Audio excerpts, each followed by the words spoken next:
चरण में प्रणाम करे एतऽ उपस्थित सब गोटे के हम मानसी झा गोर लागै छी।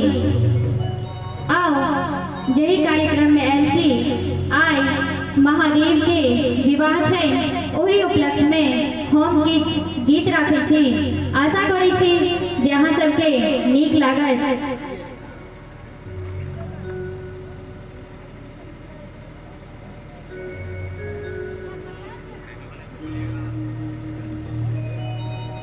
नहीं जेबै नहीं जेबै नहीं जेबै है सखी गौरी अंगनमा,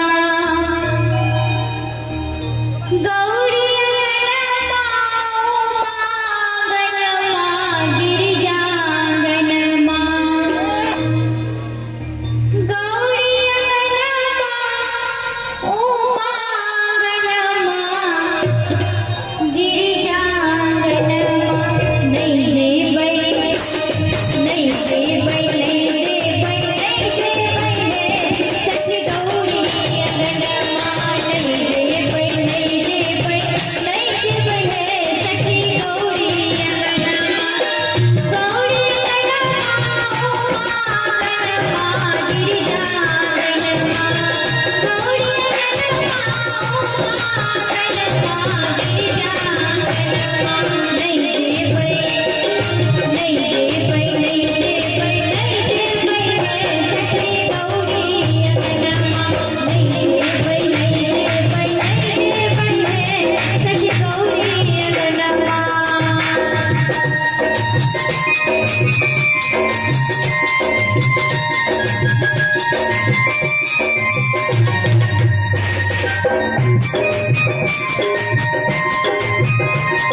भोला बाबा के केहन घर छनि जतऽ जैसा सब केओ डेराइ छथिन।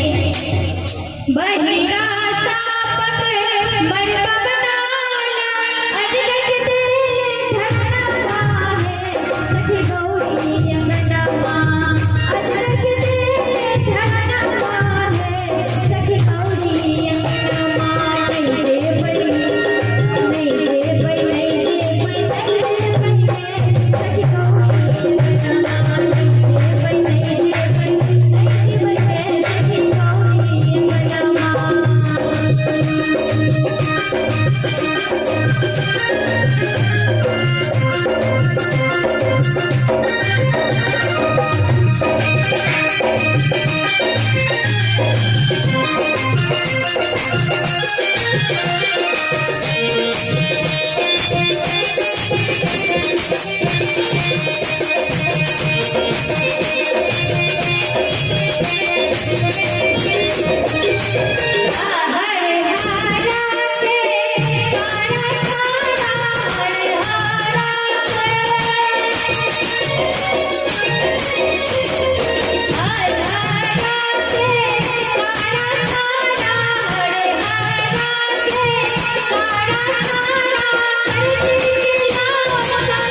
Bye.